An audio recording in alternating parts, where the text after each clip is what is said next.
Sir, मैं बड़ी बेटी मेरी जो है ना, ये हमने मूव किया जब पाकिस्तान से। तो वहाँ पर हमारे यानी कि बिल्कुल सेपरेट हो गए। बच्चे भी, हम भी सारे आपस में बिज़ी हो गए। ये जो थी ना मेरी, इसकी फ्रेंडशिप हो गई लड़के से।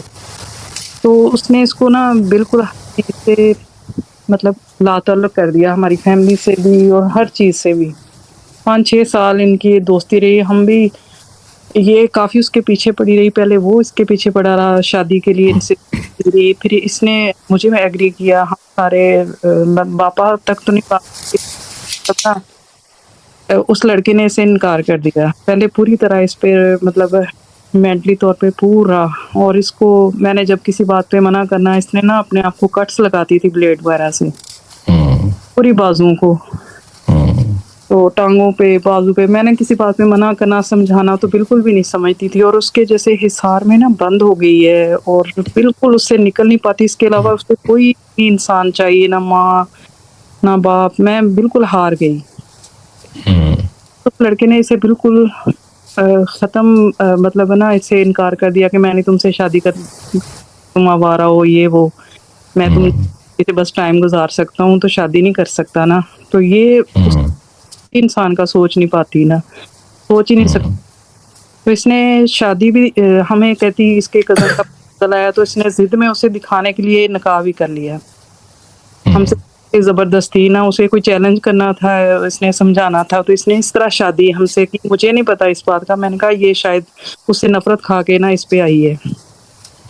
तो सर, ये मैंने इसे पाकिस्तान भेजा, निकाह हो गया। मैं पाकिस्तान, इसका बीमारी इसको लग गई, इसकी एपीएस ना बन गए, इसकी टांग काफ़ी ख़राब हो गई, तो वो ये बीमार रही। तो इसे हमने पाकिस्तान भेजा इसे इलाज के लिए। उसी दौरान इसका रुखसती भी कर दी। तो वहाँ पे ये गई है, तो उस लड़के से फर्स्ट टाइम मिली है ना। तो उसने कहा तू मेरे किसी काम की नहीं। पहले इसे बस कहता है कि मेरे साथ वैसे ही रहो ना, बस टाइम गुजार। तो तुम्हारी अब शादी हो गई है, तो मेरे किस काम की हो तुम? तो दोस्ती जारी रखो। ये ना, ये कहती कि मैं नहीं दोस्ती रख सकती, मैं बस शादी करना, मेरी शादी हो गई है। कहता इतने फजूल से लड़के थे, तुम्हारे माँ घर वालों ने शादी कर दी है, कि उसके साथ भी रहो मत।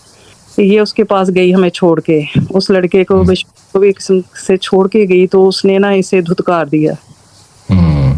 तो इसने ना आके हमें नहीं बताया किसी बात पे। तो इसने आते ही ना पॉइजन खाई, और वो जो चूहे मार गोलियां होती हैं, वो बच्चे से मंगवा के सुसाइड कर ली। तो सुसाइड कर ली सर। सर इसने मेडिसिन खाई, 5-6 गोलियां इकट्ठी खा ली। नहीं, मतलब सुसाइड की अटेम्प्ट की था उसने? जी जी, अटेम्प्ट की जी। तो सर मैं इधर थी, हमारी सारी फैमिली इधर थी, और ये अकेली उधर हॉस्पिटल में पड़ी हुई। और इसको बिल्कुल नहीं हमें पता कि इसने अटेम्प्ट की है। तो लेकिन रिलेटिव्स जो थे वो इसे हॉस्पिटल फ़ौरन ले गए, तो रिकवरी होगी ना, जाती उन्होंने गुर्दे वाश की और ये वो। तो अब इसकी हम शादी करने गए हैं। हमने कहा देगी, तो उस लड़के के साथ बिल्कुल भी अटैच नहीं हुई ना ये। इसने बस उसे चैलेंज करने के लिए शादी करवाई। अब वो सबसे बड़ी प्रॉब्लम ये है कि ये उसकी लाइफ से, उसके ख्यालों से बिल्कुल नहीं निकल पाती, चाहने के बावजूद। सर इतना मैं समझाती हूँ, मैं इसे कहती हूँ ज़िक्र करो, दुरूद शरीफ पढ़ो, अल्लाह का नाम का विर्द करो, लेकिन ये कुछ भी नहीं करती, बस फ़ोन में रहती है, या अपने आप को मतलब सेपरेट इसी खोल में रहती है। उसको चाहने के बावजूद उससे ना निजात नहीं पा रही, और हर वक़्त इसे जब भी कुछ होता है तो सुसाइड की करने के लिए, अब तो उसको कर नहीं रही, लेकिन अपने आप को उसी तरह मतलब ना बंद कर लेना। और देखें, वो अब बात ये है कि अगर तो कोई छोड़ना चाहे दिल से, तो फिर तो उसके साथ बात होती है ना। और अभी जुनून का, ऑब्सेशन का शिकार है बच्ची। और उसमें एक तो सीधा सीधा तरीका ये होता है कि आप बच्ची से बात कर लीजिए। अगर तो भूलना चाह रही है, उसके बस में नहीं है, लेकिन उसकी नीयत है, तो उसे कहें कि उस लड़के की तस्वीर को रोज सोने से पहले 10 मिनट तक गौर से देखा करे, पूरी तफसील के साथ। और उसके बाद आंखें बंद करके ये तस्वीर किया करे कि तस्वीर को उल्टा देख रही है। और अगर फिर भी उसको समझ नहीं आती है, तो उसे कहे उल्टा देखे तस्वीर को।